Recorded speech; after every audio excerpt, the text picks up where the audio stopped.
Today, what we have is the Bel Air 5. I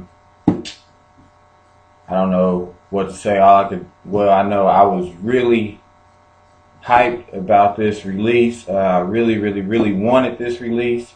Even when I saw it as like just a concept and it was just drawn up, I was like, I want it. I gotta have it. And I was lucky enough to get my hands on it thanks to at Shoe Nazi. That's at Shoe Nazi on Instagram. Check him out. He helped me out. He plugged me up to get this, and I got it. But as far as the shoe is concerned, it comes in a regular Jordan box, like they're doing. But who cares about that? As always, I wish they could have done something better with the shoe, or with the box, and somewhat with the shoe. But they did. Nike took a very good concept and they really did run with it, and this is what they came up with. Here you have it, the Jordan Bel Air 5. It's a pretty sick shoe. I will give them that. The shoe is pretty dope. Like I said, I was really excited about it, especially that I could get my hands on a pair because it was pretty limited. But it's just a great shoe. It might be my favorite 5 ever, or it may be in the top 3 because there's some pretty nasty 5s, a couple pair that I don't even have, but it's definitely up there. This is definitely one of them. This may just be my favorite 5 ever because I may wear this a few times and only on special occasions. But let's just go ahead and dive into this review. As you can see, you have the all gray suede upper with the gray netting, the 23 on the back. Got your midsole with the pink and the ice bottom. Got your ice bottom here, the purple midsole, the pink shark teeth or fighter jet teeth, whichever one you would like to call it. It's pink. Let me see if I can get this, with blue speckle inside it. You got your suede upper, and this is true suede. This is not any nubuck type stuff. This is true suede. Like the detailing, you can see the detailing inside the suede. It's just really good material. Then you have your 23, your lime green 23 outlined in blue on the heel. You have the lime green Jumpman logo. This is the left shoe, by the way. You have the lime green Jumpman logo. You have your pink on the inside.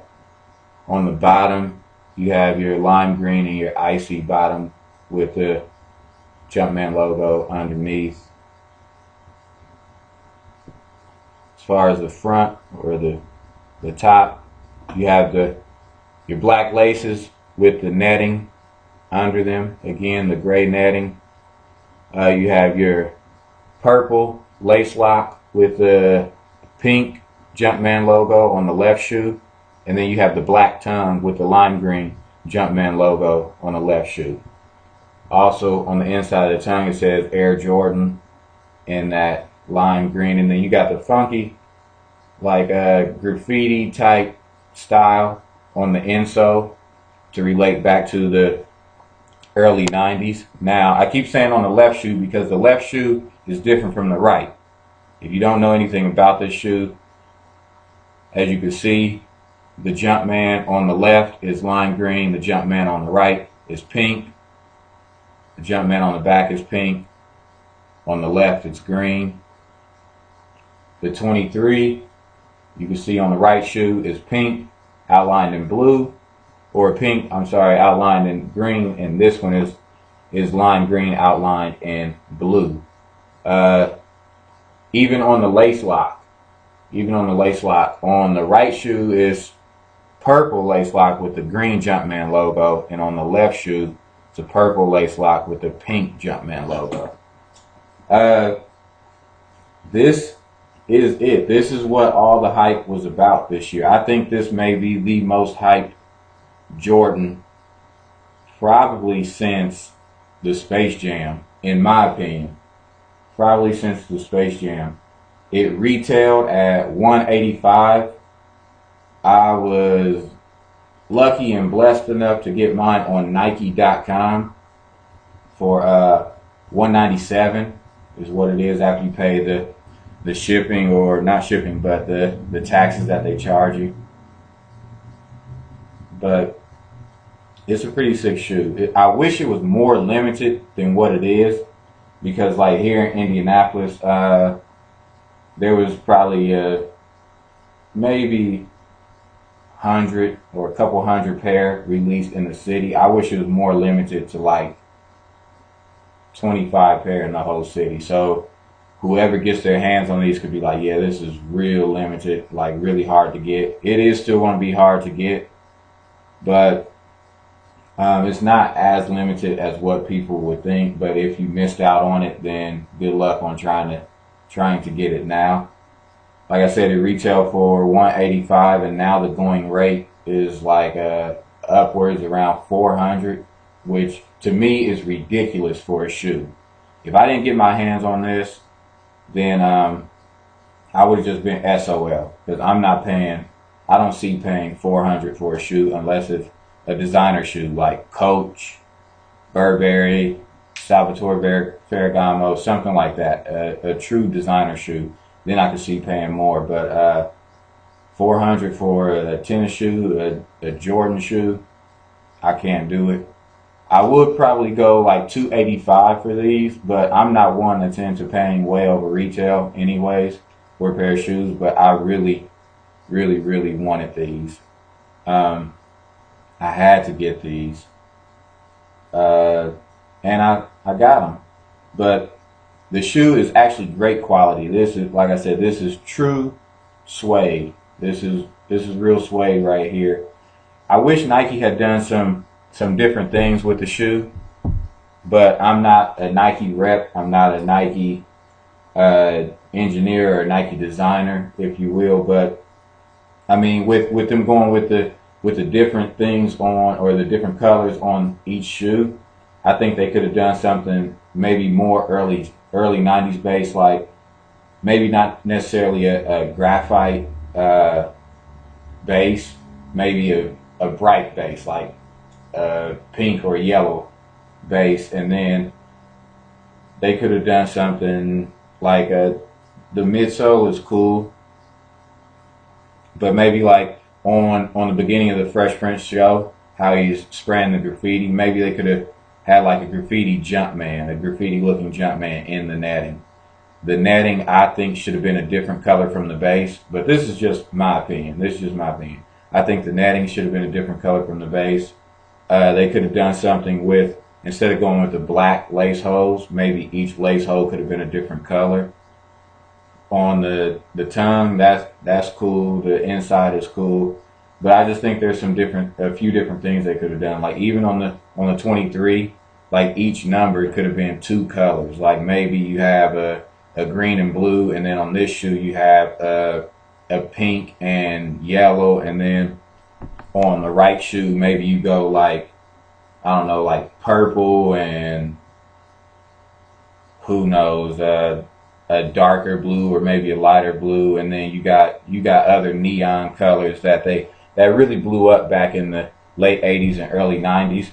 Now, I'm not going to knock the shoe that much because I do truly love this shoe. This is one of my favorite shoes in my collection, and like I said, one of my top 3, maybe my favorite 5 out of all of them.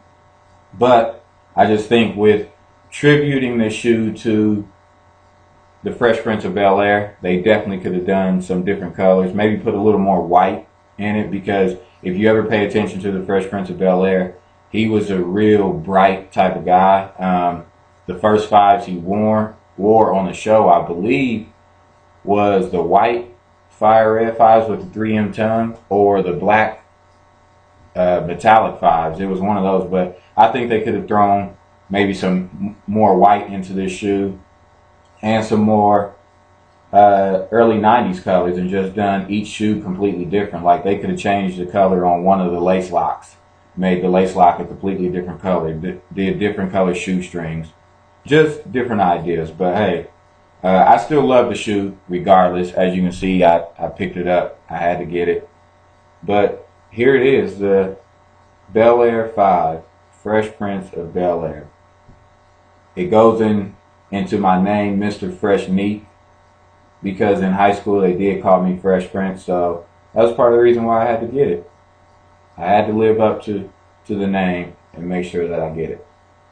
And I got it. So once again, as always, like the video, comment, subscribe, follow me on Twitter, Instagram, Mr._Fresh Neat. Also hit up my boy Shoe Nazi on Instagram. Talk to him. See if he can plug you with getting some different shoes and hot releases that's coming out. This shoe review is actually about a week late, but it is what it is. But like tomorrow, you got the Steel 10s coming out. Hey, hit him up, see if he can help you out. But that's it for me. Fresh Prince, Bel Air 5. Like, subscribe, follow, comment. Give me your input on what you think about the shoes or just shoes in general. But there you have it. Bel Air 5. Now this is a story all about how my life got flipped, turned upside down, and I'd like to take a minute, just sit right there. I'll tell you how I became the prince of a town called Bel Air.